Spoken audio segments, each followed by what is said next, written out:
Ladies and gentlemen, welcome back to the Raven's Nest. It's been a while since I was able to actually stream, especially not at this time of the day. But, yeah, I've decided to record some footage and do it live this time. And we're going to be playing the only game that I consider I'm at least competent at. Which is Ziggurat. We're going to be playing some Ziggurat. I'm recording some, I intend to record some tutorials about Ziggurat, about how to use each character and how to maximize your use of each character. Welcome to Ziggurat, and today we're going to learn how to play with either Argo or Carina, because they're both apprentices and they're fairly similar, with a couple of very important differences that I will state as we start the game. But then again, like what I'm saying here is more based on impressions than on facts, at least some of it. Let's put the music a little bit. There we go. Okay, so we are currently playing as Argo, which is, I believe, I can't confirm it for real, but I believe the slower moving, slower firing, but harder hitting apprentice. If we're talking about the wand, that is. His fire rate is a little bit slower, but each shot hits a little harder than Carina's wand. And his movement speed is a little bit lower as well. I believe that Carina does move around slightly faster. Okay, so first room, we got a perk and a weapon. The Talented Alchemist and the Eye of Twilight. Okay, so because both Argo and Carina are not that fast, the Frozen Soul that I got to start with, as well as the Eye of Twilight, is an excellent combination. Mostly because the Eye of Twilight has insane fire rate. Like, it shoots quite fast, especially on secondary mode. And Frozen Soul does have a freezing effect. High chance of freeze on hit, which means you can't miss and do a ton of damage with the staff. So let's see how we could do. See these blobs here. The Frozen Soul by itself does a fair amount of damage. It has a very, very low fire rate though. And because Argo is really, he doesn't have any perks to start with. Like, we got Talented Alchemist on the room right after the start, but usually he doesn't start with any perks at all. So it's really about the perks. With both him and Carina, it's the same thing. It's really just about how you combine the perks that you decide to get and the weapons that you get as well. Because I have Frozen Soul, so basically a good weapon with a very, very high chance of freezing.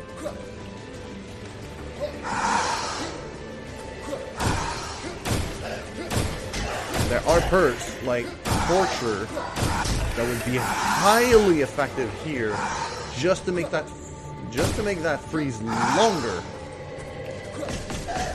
Oh yeah, I gotta be jumping up in order to be attacking.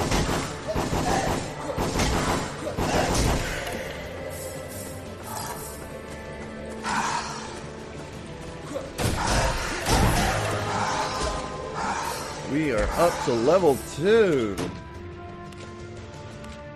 Okay, so lesson number 1 in terms of perk priority whenever you play Ziggurat. Mana regen is good. Mana regen should be way high up in your list of priorities as to what you want to grab.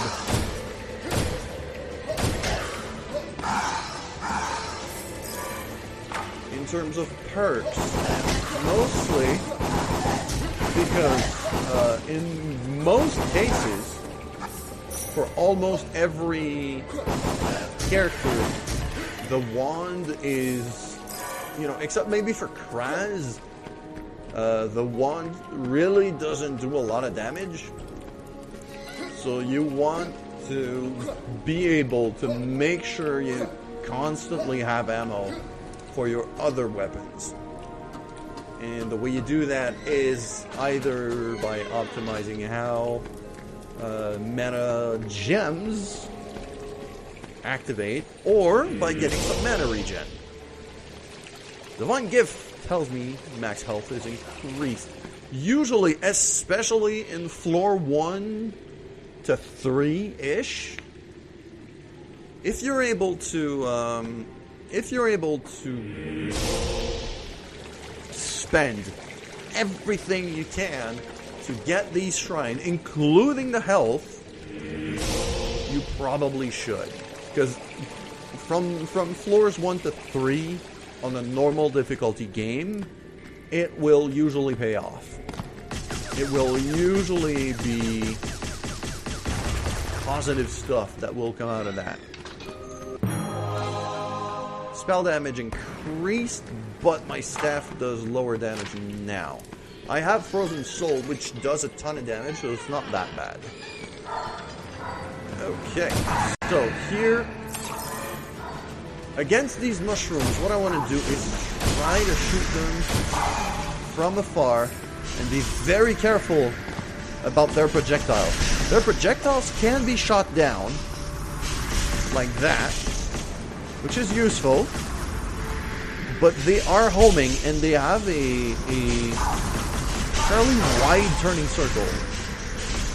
So you can dodge around them fairly well if you're aware of where they are. So you gotta make sure to keep an eye out whenever there's mushrooms in the room, and then either dodge or shoot down their projectiles as much as you can, instead of running into them like I just did, because I'm a doof. Again, weapons like Frozen Soul here just do wonders, because they spread out many projectiles. And they spread out many projectiles, which means you can kill the projectiles and still hit the mushroom behind it. Also, the one thing I didn't have time to demonstrate is that if you get up close, mushrooms have an AoE effect attack around them that does a fair amount of damage, so you want to stay away from them. You want to shoot them from long range so that you can see the projectiles coming, shoot the projectiles down, and stay away from their AoE effect.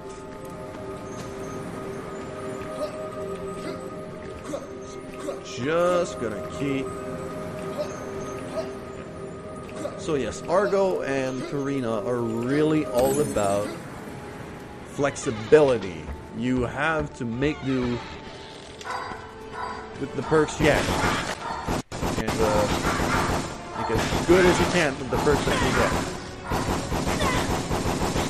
get. So here we got a mass of carrots just running at us, and as I've just demonstrated, the best way to deal with them is just to backpedal.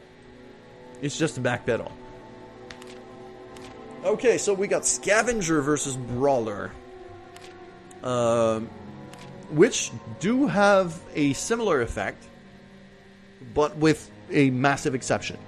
Basically, Brawler, in terms of getting extra drops, Brawler has a more immediate effect. It would be, I would believe, although I cannot state this as fact, but I would believe that the extra drops you get as a reward would be the equivalent of having Scavenger level 2. Maybe even 3. But the number of enemies in every fight increase, so every fight becomes harder. Scavenger number 1 only has a slight enemy drop rate with no difficulty increase. So if you feel really confident, you could go for Brawler. Especially late game, if you're above level 15 or so, I would probably go for Brawler here. But because I'm so early in the game, I'm gonna go for Scavenger because I want to make sure to level up. The only character I would consider taking Brawler with early game would be Simon, because his early game is so powerful.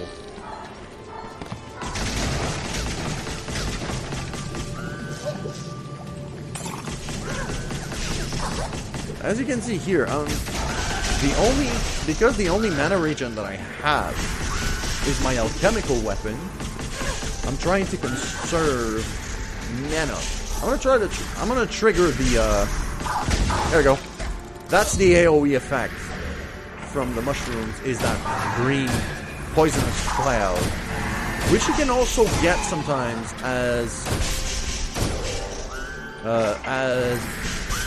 special perks in certain rooms where enemies release a poison cloud whenever they die. And you gotta be really careful about those, because they do a lot of damage. Like, if you step in them for just a couple seconds, your health is gonna go down very quickly.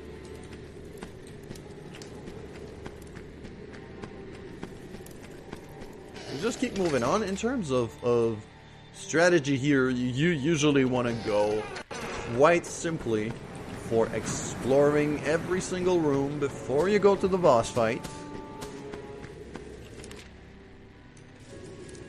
And then just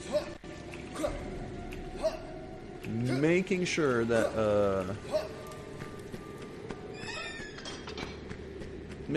you have as much XP as you can before fighting the boss. Right here, we're going to be fighting King Blob. And a bit like the mushrooms, King Blob is a boss you want to fight from far away. And if you're backpedaling with most characters, he's going to be faster than you are. So you got to be careful about that. His attack pattern is fairly simple. He's got that spread pattern that he just launched, and he's got that circle pattern right here. The spread pattern, you just have to dodge to the side, straight to the side, and you're fine. The circle pattern is fairly easy to dodge if you zigzag around it. Because he tends to basically, one shot out of 2 is going to go directly at you, and then the shots spread, and then so one shot's going to go directly at you, and the shot after that is going to pass on each side of you, so you just have to zigzag, and you should be able to dodge it fairly easily. Usually I like to keep strafing as much as possible against King Blob, mostly because of the smaller slimes that he spawns. So you just have to keep moving as to not get shot by the smaller enemies. Right here, probably the highest perk on my priority list would be anything that gives you extra life. Because of my playstyle. Because of my playstyle, I don't tend to try to specialize in a weapon, and I try to play as tanky as possible. But that is how I play. If you feel like you have a really, really good spell on your hands, then go ahead and take Spell Affinity. Right now I have Frozen Soul, which is a very, very good spell. But I also have the Eye of Twilight, which is a very, very good staff that I do not want to cripple by taking Spell Affinity. I'm going to take Life Awareness, get the extra life, and then go on to floor 2.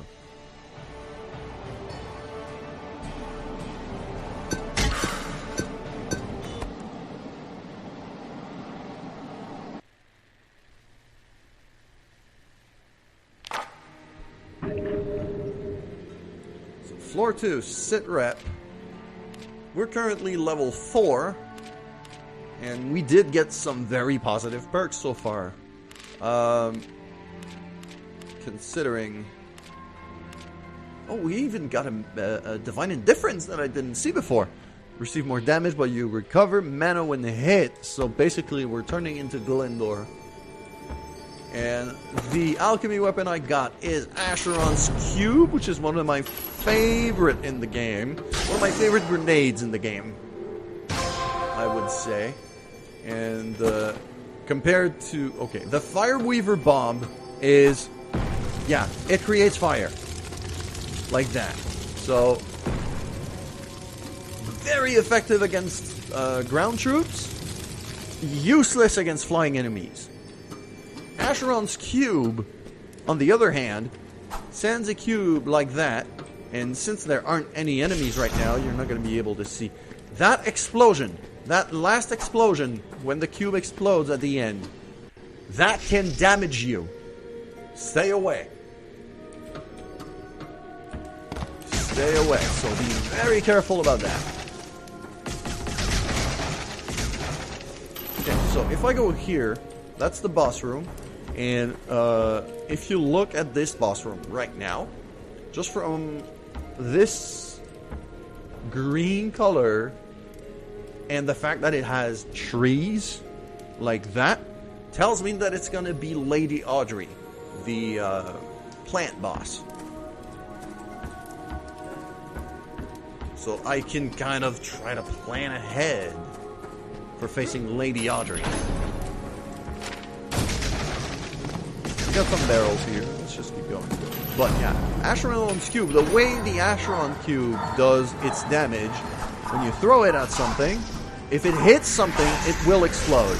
If you throw it above or below, you can see the lightning bolts dealing damage to everything around it. Which makes this weapon extremely good to clear out rooms that have many small enemies in it. Also, the cube's explosion has a stun effect. In this game, a stun effect means that the enemy's movement and attack speed are massively slowed.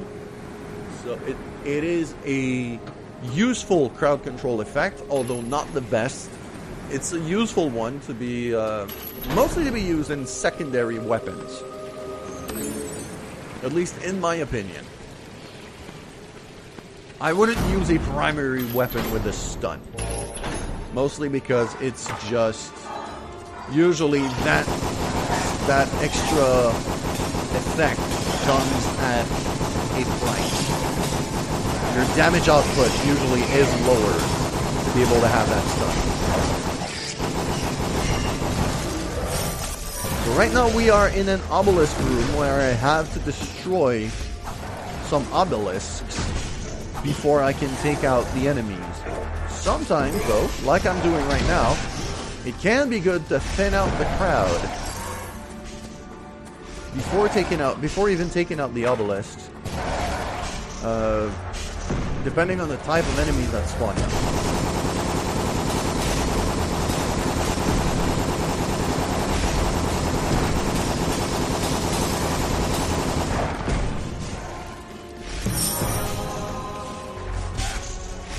Now we're fighting storm beasts and armors. Okay. Scholar is an incredible perk. Mostly because it allows you to gain more experience faster, which means more perks that you can choose from. And from experience, I can tell you that about, I would say, 75 to 80% of perks are positive effects. They're usually good. So you can see the stun right now. If I throw it, there you go. If I throw it to that armor, now he's stunned. So he's slower. He has a harder time tracking my movement. So it's really, really useful. The storm beasts, you have to make sure first things first, the storm beasts you always have to dodge to the side. Never try to step back, never try to step forward, because their projectiles are really big, and when they hit something, they have a huge area of effect. So you have to dodge to the side, and you have to do it quickly.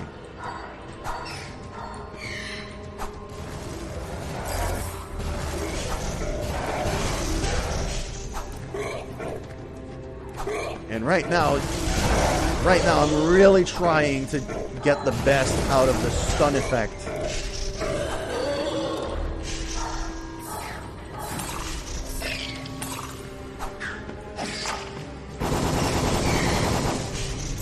So the blue buff like that we saw on that poison spitter is an extra health. Which means these enemies will be harder to kill. I do believe they do a little bit of extra damage because he's a champion. Every enemy that has an aura is considered a champion and has a bit of extra damage. If they have a red aura, that means that their only bonus is a lot of extra damage. The blue buff is extra armor / health, and the green buff is extra movement and firing speed. The green buff is usually the most annoying of the lot, at least in my opinion. So these plants here, I usually try to freeze. And again, their projectiles behave a lot like the mushroom projectiles do. Meaning they are seeking you. That's a red buff plant. So right click from the frozen soul is almost 100% chance of a freeze.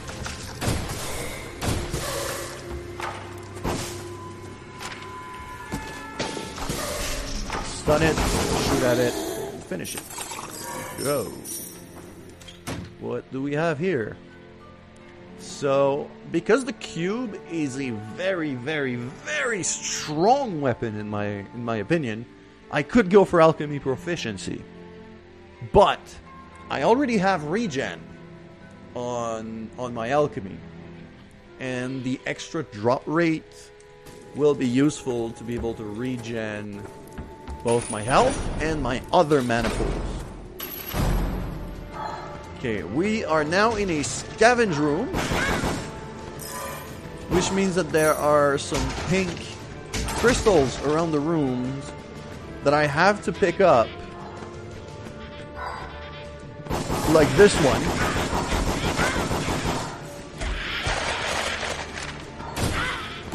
You see, this is the kind of room where the cube will come in handy.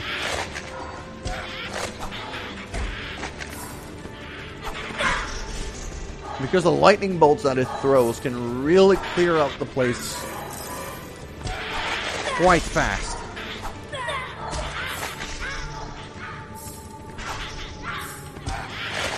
Although this room in particular is not really favorable for the cube to be able to do a lot of damage. And now I'm dead. Because the way the cube bounces around walls and everything, it has a fairly high chance to hit you. And if it hits you, you're both gonna get stunned, and you're gonna take a fair amount of damage. So overall, a pretty bad run, although a fairly good demo of how to play Argo and Carina.